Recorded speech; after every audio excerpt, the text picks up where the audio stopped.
যোগী আদিত্যনাথ কি বললেন শুনুন। उत्तर प्रदेश ने 22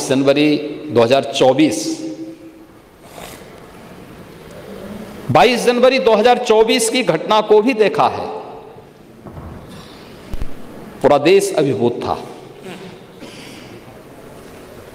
पूरी दुनिया के अंदर हर वह व्यक्ति जो सत्य का पक्षधर है, न्याय का पक्षधर है, वह अभिभूत था, गौरवान्वित था।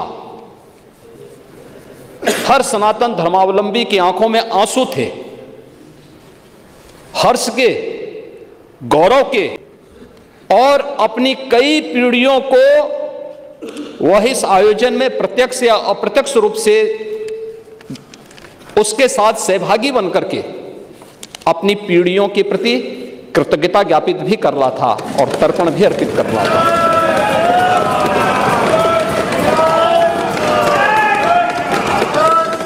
यह मेरा सौभाग्य है कि उस आयोजन में मैं प्रत्यक्ष रूप से था। वहां के वातावरण को मैं समझ सकता था।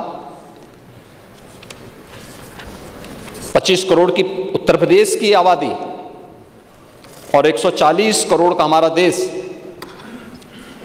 कमोवेश हर प्रदेश का प्रतिनिधित्व था। जैसे उत्तर प्रदेश के नौजवानों को देख करके उत्तर प्रदेश के नागरिकों के बारे में टिप्पणी होती थी, आज उस उत्तर प्रदेश जहां कोई आना नहीं चाहता था, आज देश और दुनिया का हर व्यक्ति उत्तर प्रदेश आने के लिए तैयार बैठा। ये घटनाएं कैसे परिवर्तित करती हैं?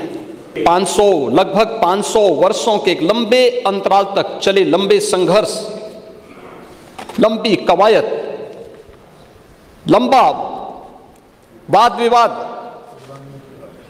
सर्वानुमति के साथ उसका समाधान का रास्ता निकला और पूरे देश की जनभावनाओं के अनुरूप आज रामलला के भव्य मंदिर के निर्माण का मार्ग प्रशस्त न केवल हुआ है, बल्कि रामलला वहां प्रत्यक्ष रूप से विराजमान भी हुए और सबकी उपस्थिति। दुनिया के अंदर पहली घटना थी जहां प्रभु को अपने स्वयं के अस्तित्व के लिए स्वयं प्रमाण जुटाने पड़े थे, स्वयं प्रमाण जुटाने पड़े थे। लेकिन राम की मर्यादा हमें धैर्य की प्रेरणा देती है। उस धैर्य के साथ जो 500 वर्षों के एक लंबे अंतराल को सनातन हिंदू धर्मावलंबियों ने व्यतीत किया,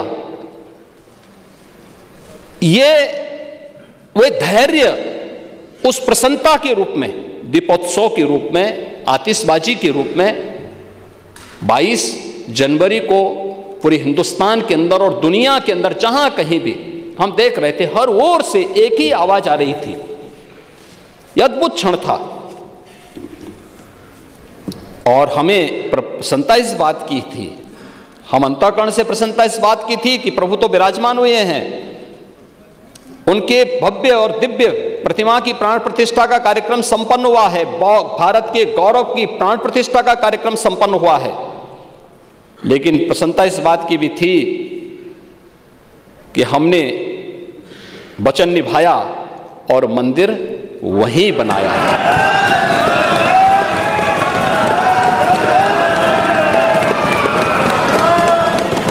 जो कहा सो किया, जो संकल्प लिया उसकी सिद्धि भी हुई। केवल बोलते नहीं हैं, करते भी हैं।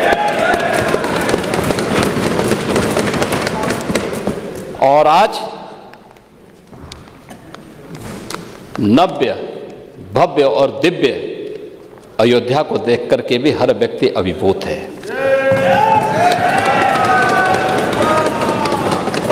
लेकिन महोदय, अयोध्या नगरी को प्रतिबंधों और कर्फ्यू के दायरे में जरूर लाया गया था पिछली सरकारों के समय। सदियों तक अयोध्या कुत्सित मनसा के लिए अभिषिक्त थी, एक सुनियोजित तिरस्कार भी झेलती रही। लोक आस्था और जनभावनाओं के साथ ऐसा खिलवाड़ संभवतः दूसरी जगह देखने को नहीं मिला होगा।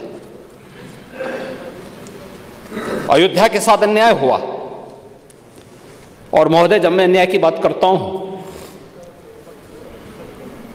तो हमें 5000 वर्ष पुरानी बात भी याद आने लगती है।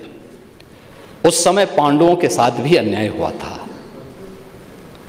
और उस समय कृष्ण गए थे कौरवों के पास।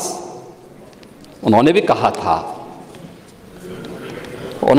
था बस दे दो केवल 5 ग्राम, रखो अपनी धरती तमाम, हम वही खुशी से खाएंगे, परिजन पर हंसी न उठाएंगे। लेकिन दुर्योधन वह भी दे न सका, आशीष समाज की ले न सका। यहां तक कि उसने भी भगवान श्री कृष्ण को बंधक बनाने का कुत्सित प्रयास किया। उल्टे हरि को बांधने चला, जो था साध्य साधने चला। यही तो हुआ था। यही तो हुआ था अयोध्या के साथ, और यही हुआ काशी के साथ, और यही हुआ था मथुरा के साथ भी। हमने यही तो कहा, उस समय 5 गांव मांगे थे। भाई भगवान कृष्ण ने तो पहले कहा, जब वो समझौता कराने के लिए गए थे, महाभारत का युद्ध टालने के लिए गए थे, कि भी देना हो तो आधा दो, लेकिन इसमें भी यदि बाधा है तो दे दो केवल 5 ग्राम। लेकिन वो 5 गांव, लेकिन यहां तो इस समाज सैकड़ों वर्षों से यहां की आस्था केवल 3 के लिए बात कर रही है। 3 के लिए।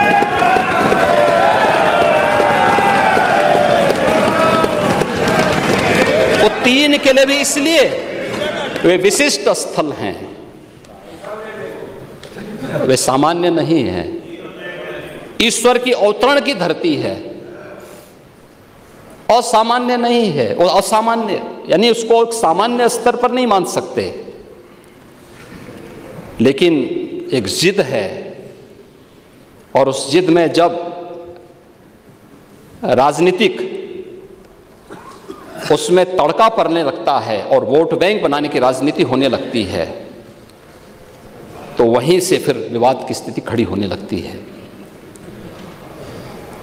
यानी लोक आस्था, भारत के अंदर लोक आस्था का अपमान हो, बहुसंख्यक समाज गिड़गिड़ाए, ये पहली बार देखने को मिला।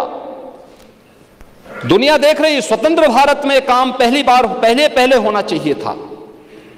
1947 में प्रारंभ होना चाहिए था,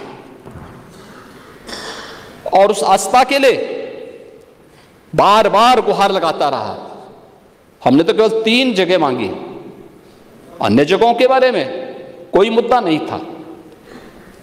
अयोध्या के लिए, और देखिए अयोध्या का उत्सव लोगों ने देखा तो नंदी बाबा ने भी कहा, भाई हम काहे इंतजार करें।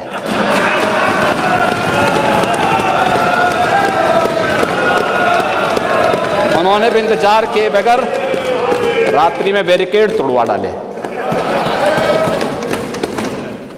और हमारे कृष्ण कन्हैया कहां मानने वाले हैं।